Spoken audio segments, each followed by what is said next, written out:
Hello friends, let's enjoy study with Pawan चला आपका स्वागत है। आज मैं लेकर आया हूँ भारत में यूरोपीय कंपनियों का आगमन का पार्ट 2 वीडियो। पार्ट 1 वीडियो मैं इससे पहले बनाकर अपने channel let's enjoy study with Pawan पर डाल चुका हूँ। उसका लिंक मैं अपने डिस्क्रिप्शन बॉक्स में डाल दूँगा, वहाँ जाकर देख सकते हैं। ये स्टार्ट करते हैं अपने इस पार्ट 2 वीडियो को। आइए फिर हम बात करते हैं नुनो दी कुन्हा, यानी 1529 से 38 ईस्वी के बीच में जो है वो भारत आया था। वो इसने 1530 ईस्वी में राजधानी को कोचीन से गोवा स्थानांतरित कर दिया था। इस प्रकार गोवा भारत में पुर्तगाली राज्य की औपचारिक राजधानी बन गया था। ठीक है, अगर आपने पहले पार्ट 1 वीडियो नहीं देखा तो ये वीडियो हल्का सा कुछ समझ में ना आए, इसलिए मैं सजेस्ट करूंगा कि आप पहले पार्ट 1 वीडियो देखें। ठीक है, आइए स्टार्ट करते हैं। नेक्स्ट फिर पॉइंट है कि नीनो दी कुन्हा ने 1534 ईस्वी में कृष्णा बेसिन पर और 1535 ईस्वी में दीव पर अधिकार कर लिया। इसका गुजरात के शासक बहादुर शाह से कृष्णा बेसिन के विषय में समझौता हो गया, परंतु वहां दीवार खड़ी करने के प्रश्न पर बहादुर शाह से पुर्तगालियों का संघर्ष हो गया, जिसमें संभवतः बहादुर शाह की समुद्र में जहाज पर हत्या कर दी गई। पुर्तगालियों ने सामुद्रिक भारतीय साम्राज्य को एस्तादो द इंडिया नाम दिया। इन्होंने कार्टेज आर्मेडा काफिला व्यवस्था के तहत हिंद महासागर में होने वाले व्यापार को नियंत्रित करने और उस पर कर लगाने का प्रयास किया। इस व्यवस्था ने एशियाई व्यापार पर गहरा प्रभाव डाला। पुर्तगाली अपने आप को सागर के स्वामी कहने लगे तथा कार्टेज आर्मेडा व्यवस्था को उचित ठहराने लगे। ठीक है, फिर नेक्स्ट आइए नीचे। अच्छा, पहले ये इस प्रकार को पढ़ लेता है। ठीक है, डच का देखिए। पुर्तगालियों के पश्चात डच जो थे भारत आए थे, जो नीदरलैंड्स हॉलैंड के मूल निवासी थे। प्रथम डच यात्री कार्नेलियन हाउटमैन, जो कि 1596 ईस्वी में भारत के पूर्व में स्थित सुमात्रा पहुंचा था। ठीक है, ये क्वेश्चन फिर यहाँ बन रहा है कि पहला डच यात्री कौन था जो भारत आया था, तो वो कार्नेलियन हाउटमैन था, जो कि 1596 ईस्वी में भारत आया था। ठीक है, वो भी भारत के पूर्व सुमात्रा पहुंचा था। कंपनी को हॉलैंड की सरकार द्वारा 21 वर्षों के लिए भारत और पूर्वी जगत के साथ व्यापार, आक्रमण एवं शत्रुओं पर अधिकार करने के संबंध में व्यापक अधिकार प्रदान किए गए थे। 1602 ईस्वी में जो है विभिन्न डच कंपनियों को मिलाकर United East India Company of Netherland के नाम से एक विशाल व्यापारिक संस्था की स्थापना की गई। इस कंपनी का मूल नाम वीओसी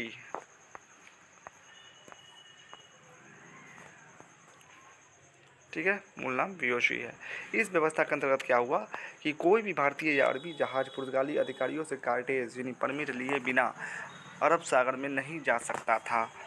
काफिला व्यवस्था के अंतर्गत स्थानीय व्यापारियों के जहाज़ों का एक काफिला समूह बेड़ा होता था, जिसकी सुरक्षा के लिए पुर्तगाली बेड़ा साथ साथ चलता था। अकबर ने इस व्यवस्था को ही स्वीकार किया था। 1560 ईस्वी में क्या हुआ कि गोवा में ईसाई धर्म न्यायालय की स्थापना की गई। 1560 में गोवा में ईसाई धर्म न्यायालय की स्थापना की गई। 1542 में पुर्तगाली गवर्नर मार्टिन डिसूजा के साथ प्रसिद्ध ईसाई संत जेवियर भारत आए। पुर्तगालियों को ही भारत और जापान के बीच व्यापार प्रारंभ करने का श्रेय दिया जाता है। पुर्तगाली मध्य अमेरिका के तंबाकू, आलू और मक्का भारत लाए थे। पुर्तगालियों ने भारत में प्रिंटिंग प्रेस छपाई का आरंभ किया था। देखिए यहाँ क्वेश्चन भी बन रहा है कि प्रिंटिंग प्रेस को कौन लाया था भारत में, तो पुर्तगालियों ने ही लाया था।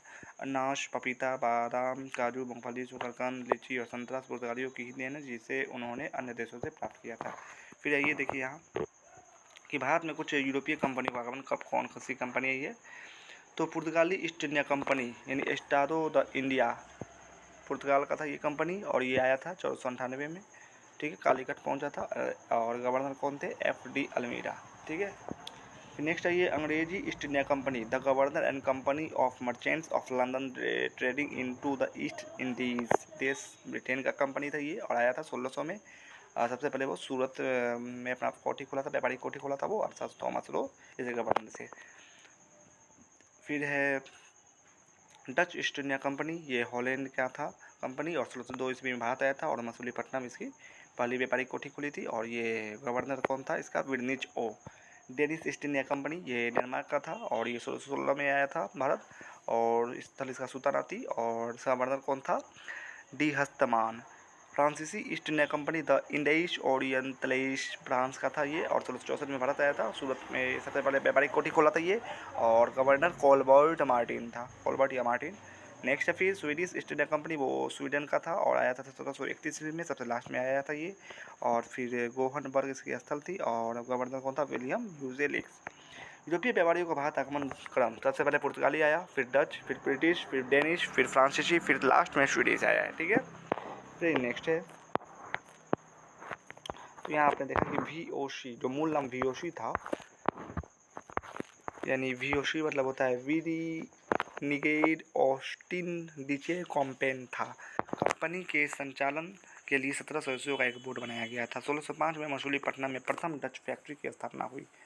1605 में मसूलीपट्टनम में प्रथम डच फैक्ट्री की स्थापना हुई। यहाँ का भी क्वेश्चन बन रहा है कि प्रथम डच फैक्ट्री की स्थापना कब हुई और कहाँ हुई। इसी वर्ष डचों ने पुर्तगालियों के अम्बायना पर कब्जा कर लिया और तथा धीरे धीरे मसारा द्वीपों इंडोनेशिया से उन्हें पराजित कर अपना प्रभाव बढ़ाने लगा। 1610 ईस्वी में डचों ने चंद्रगिरी के राजा के साथ समझौता कर पुलिकट में एक अन्य फैक्ट्री की स्थापना की तथा इसे अपना मुख्यालय बनाया। डचों ने यहीं पर अपने स्वर्ण सिक्के पैगोडा की ढलाई की थी तथा जकार्ता को जीतकर 1619 ईस्वी में यहाँ बैटविया नामक नगर बसाया था।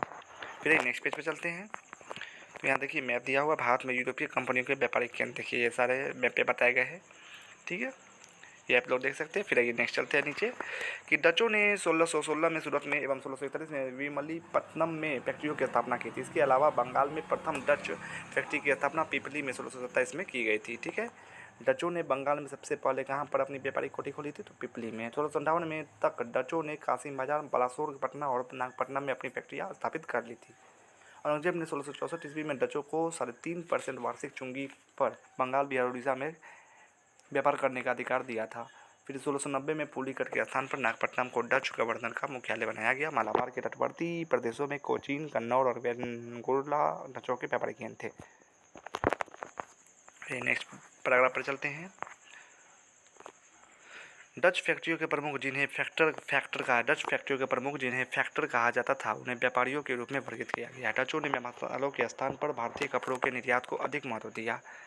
साथ ही उन्होंने कासिम बाजार में स्वयं रेशम बनाने का उद्योग स्थापित किया, जिसमें लगभग 3000 कारीगरों को वेतन पर रखा गया था। भारतीय वस्त्रों को निर्यात की वस्तु बनाने का श्रेय डचों को जाता है। 1759 में क्या हुआ था, अंग्रेजों के साथ, ये भी क्वेश्चन बन रहा है, मोस्ट इंपोर्टेंट पॉइंट है ये भी।